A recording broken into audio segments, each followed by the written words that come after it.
Have you ever wondered what the real cutting edge of AI looks like, and maybe what kind of sheer power it takes to actually get there? It's a big question right now. It really is. Today, we're going to dive deep into a story that, well, it seems to signal a massive shift in the whole AI landscape. We're talking about a move where, raw compute power and energy are becoming the main game. Yeah, the ultimate differentiators, it seems. Okay. But before we plunge right into that, actually, can I give a quick recommendation for your reading list? Oh, please do. Always looking for good recommendations. It's called A History of China by Hui Wang. Oh. It's this incredibly well-researched series. It's been updated right through the Northern Song Dynasty now. Okay. And it just offers a really clear, very engaging narrative of China's rich history. Really good stuff. Sounds fascinating. Where can people find it? Oh, it's easy. You can find it on Amazon. Both ebook and paperback formats are available.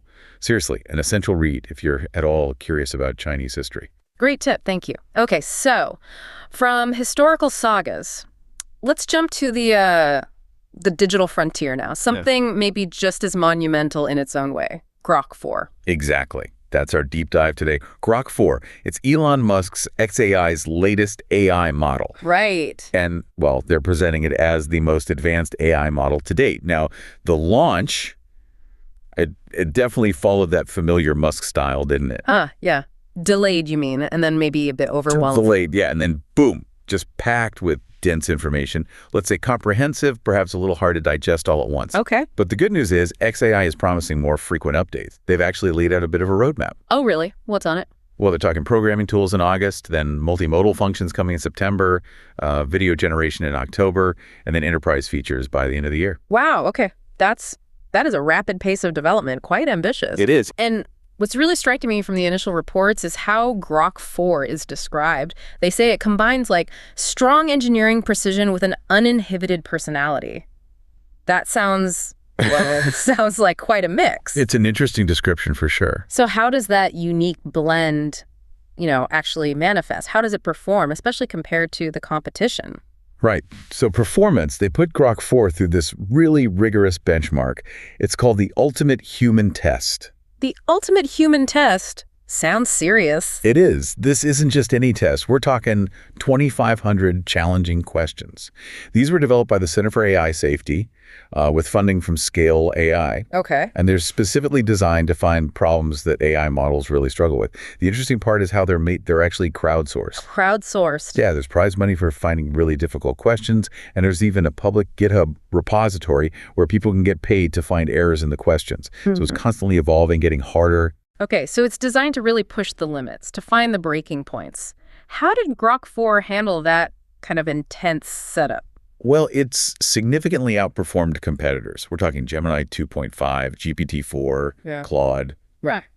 the big names. Really? By how much? So without any tools, just the model itself, it got 26.9% accuracy. Okay. Then when it could use tools like calculators or search APIs, that jumped quite a bit to 41.0%. Decent. But here's where it gets really interesting. They have this multi-agent setup called Grok Heavy. Grok heavy. What's that? It basically involves multiple Grok instances working together. They can apparently even sort of argue or debate to arrive at a better answer. Like a committee of AIs. Kind of, yeah. And using that Grok Heavy setup, it reached a really impressive 58.3% accuracy. 58%. Wow. So it's not just one smart model, but a team of them collaborating internally. Exactly. And the claim I read is that these results surpass typical human performance. Is that right? Although maybe that needs some context. That is the claim, yes. It's important to note, though, there isn't a publicly available human baseline for this specific, very difficult test. So making a direct human comparison is, well, it's a bit tricky. Right. Context is key there. But the scores themselves, regardless of the human comparison, they definitely represent a remarkable leap over previous AI models on this specific hard benchmark. Okay. A truly substantial improvement on those challenging problems, which naturally leads us to the big question. How? How did they build GROK4 to get this kind of performance? What's actually going on under the hood that makes it different? Right. So technically, GROK4 really does seem to break from, let's say, the conventional AI development playbook. How so? It apparently devotes roughly equal resources, think compute time, energy, to both pre-training and reinforcement learning. Okay, can you unpack that a bit? Pre-training versus reinforcement learning? Sure. So pre-training is basically feeding the AI just massive amounts of data, text, code, images, so it learns foundational knowledge, grammar, facts, how the world generally works. Right, the base knowledge. Exactly. Then reinforcement learning, that's more like providing continuous feedback, like a reward system to fine-tune its behavior, make it follow instructions better, make it more helpful, less harmful, that sort of thing. And usually the reinforcement part is much smaller. Traditionally, yeah. The cost and effort for reinforcement learning are usually just a small fraction of the pre-training effort, but not with GROK4. Okay. So GROK4 was apparently built starting from GROK3. They enhanced the data, and then they subjected it to this absolutely massive reinforcement learning run. Massive how? Using an astonishing 200,000 H100 GPUs. 200,000 H100s. Yes, 200,000. For listeners, H100s are NVIDIA's top-tier AI processors. They're the super brains behind pretty much all the most advanced AI today. 200,000 of them. Running for how long? For 7 continuous weeks. 7 weeks straight. That just sounds like an enormous undertaking. What kind of resources does that even demand, energy-wise? It's truly unprecedented, at least based on what's public. That level of computation, running 20/47 for 7 weeks, apparently consumed daily electricity comparable to a medium-sized city. A whole city's worth of power. Just for the reinforcement phase. Just for the reinforcement phase, yeah. The tasks they focused on included complex math, intricate code generation, business modeling, and of course, practicing for that ultimate human test. This really signals something new, doesn't it? Like a new phase of AI development where it's less about clever new algorithms, though I'm sure there are some, and much more about just sheer compute power and energy. Absolutely. It feels like a shift. Maybe less about incremental algorithmic breakthroughs and more about brute force, you could say. Yeah. It's a brute force approach, perhaps. Yeah. But it seems to be yielding results, at least on these benchmarks. So it's less like designing a slightly sharper knife and more like building a vastly more powerful, incredibly energy-guzzling factory to churn out the AI itself. That's not good to put it, yeah. That really underscores this whole shift towards compute as the new frontier. Okay, so given this massive computational effort, what tangible features does GROK4 actually offer to users? What sets it apart in practice?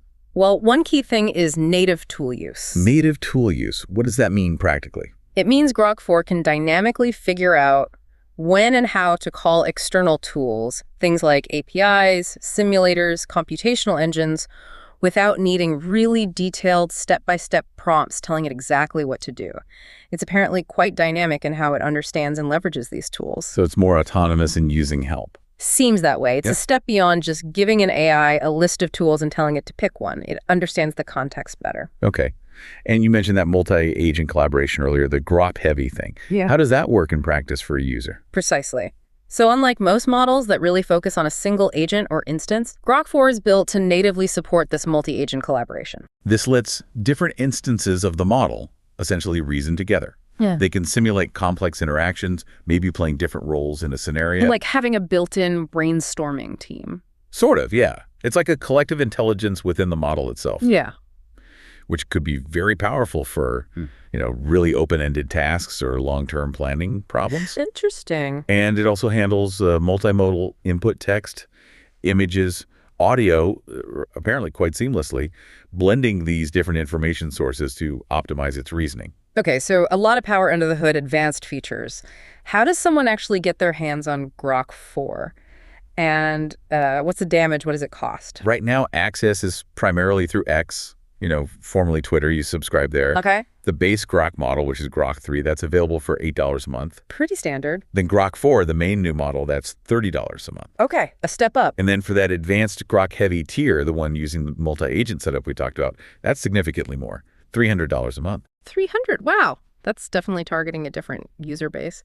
What about developers? API access? Yes, API access is also available. Pricing there is 3 per $1 million input tokens and 15 per $1 million output tokens. Okay. And just to clarify for listeners, when you say API access and tokens in pricing, what does that practically mean? Good question. So API access means developers can build GROK4's capabilities directly into their own apps or software or workflows instead of just using the chat window on X. Right. Integration. Exactly.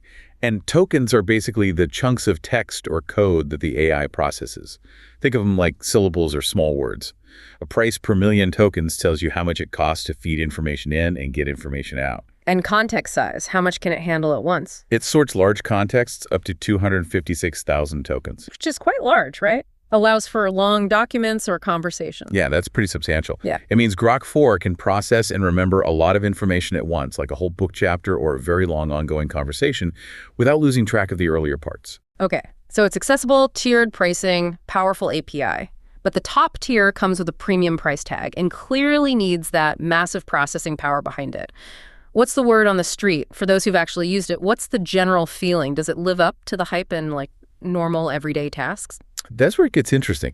The early user feedback suggests that, well, GROK4 doesn't always outperform models like GPT or Claude in just common everyday uses. Oh, really? Yeah. While it seems to clearly excel in those complex math and reasoning problems, the hard science stuff, if you will, the benchmark type questions, Right. it apparently sometimes makes, basic formatting errors or maybe misinterprets relatively simple instructions in more general conversation. Huh. So brilliant at the hard stuff, but maybe trips up on the basics sometimes. That seems to be the picture forming. Some people have described it as resembling a highly intelligent, but maybe socially awkward engineer. That's a vivid analogy. Right. Brilliant with logic, incredible at complex problem solving, but perhaps less polished or intuitive in just general conversational use compared to some others. Okay, the brilliant, eccentric inventor of the AI world, perhaps. How does its overall personality compare then? You mentioned uninhibited. How does that stack up against others? Yeah, that uninhibited aspect is key. So if you think about the main players, GPT is generally seen as pretty balanced and maybe a bit corporate sometimes. Gemini often comes across as more technical. Claude is known for being quite friendly, maybe even a bit cautious. And Grok. Grok, by contrast, is definitely known for being more blunt, sometimes humorous, occasionally sarcastic, and definitely less filtered or politically correct than the others. Less inhibited, yeah. Exactly. And then you have others like DeepSeek, which some users note tends to maybe fabricate facts more often than the others. It's a whole spectrum of personalities now. It really is. And what about availability? GROK4 was open sourced, wasn't it? It was, yes. But reportedly, it's actually quite difficult for most people to deploy effectively. It needs significant resources. Yeah. And Grok 2 and 3, they remain closed source. So mostly accessed via X, or the API. What about future deployment? Is it staying purely in the cloud, or are there plans for companies to run it themselves? That's a key differentiator, actually. Private enterprise deployment is highlighted as a key future offering for Grok. Meaning, unlike OpenAI or Google, who primarily offer their models via their own cloud services, xAI apparently plans to allow companies to run Grok instances on their own cloud infrastructure. They mentioned Oracle Cloud specifically as an option. Okay, so a company could run it within their own secure environment. Exactly. That provides a level of data control, privacy, and customization that a lot of large enterprises are looking for. That could be a major selling point. Makes sense. Now, that uninhibited nature you mentioned, it hasn't just been about humor, has it? It's actually sparked some real controversy. There were a few notable instances reported. Indeed.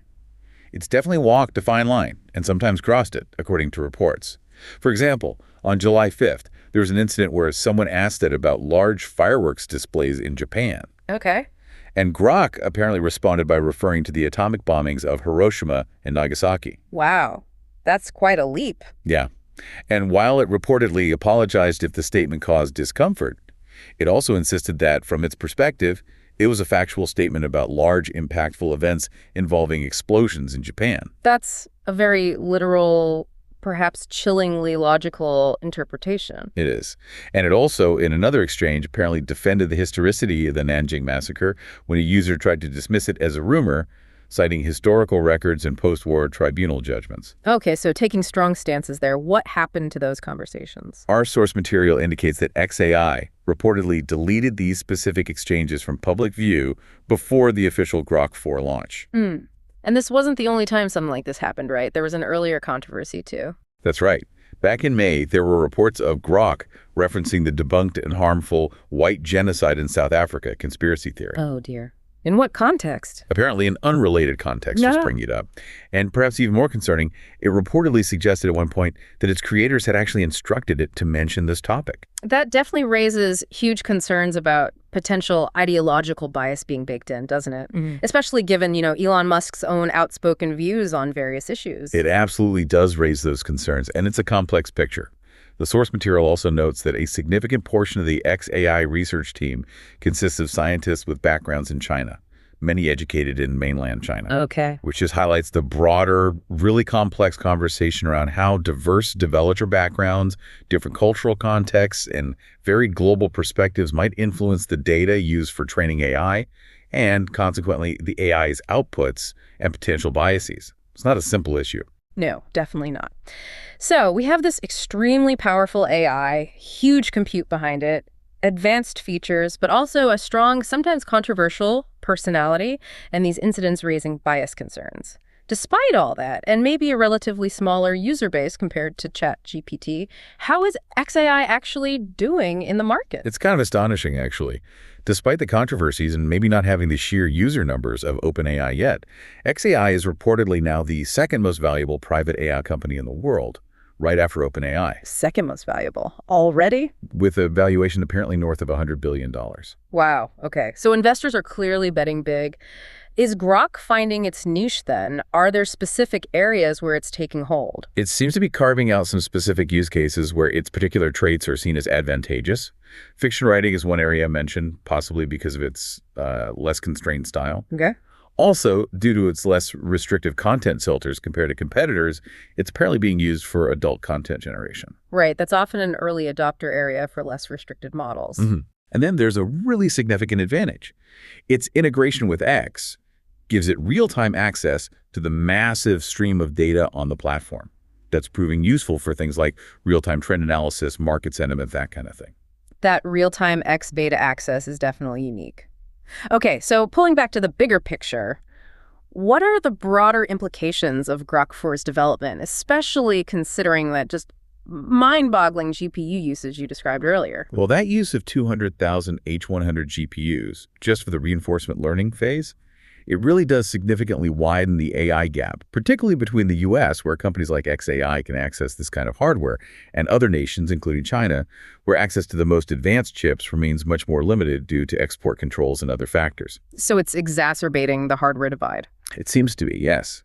This signals that AI development at the absolute cutting edge is becoming less about just having smart researchers and clever algorithms, although you still need those, and increasingly about this intense contest of, well, energy, capital investment for hardware, data center infrastructure, and just sheer operational scale. It really does sound like a new era, where those with the most GPUs, and crucially the power grids to run them, are the ones leading the charge, not just those with the best theoretical ideas. Exactly. It feels like a shift where brute force computation, that massive reinforcement run being a prime example, is what's powering the next big leap forward, at least for now. So thinking about that, what does this all mean for the future of innovation, maybe even beyond just AI? If sheer compute power, raw energy, and scale are becoming the new frontier, what does that demand of us, as a society? And how might this reshape not just technology, but potentially global power dynamics too? That's the really big question to ponder, isn't it? It certainly raises crucial points. The emergence of models like GROK4 built this way, it really underscores that knowledge and capability are one thing, but they're most valuable, perhaps most dangerous too, depending on how they're understood and applied. Moving forward, I think the major challenge will be finding that balance. Balancing this incredible compute-driven capability with careful ethical development. And crucially, thinking about accessibility, trying to prevent this compute-heavy future from just widening the existing gaps between nations, companies, and even individuals. It's a critical tightrope to walk.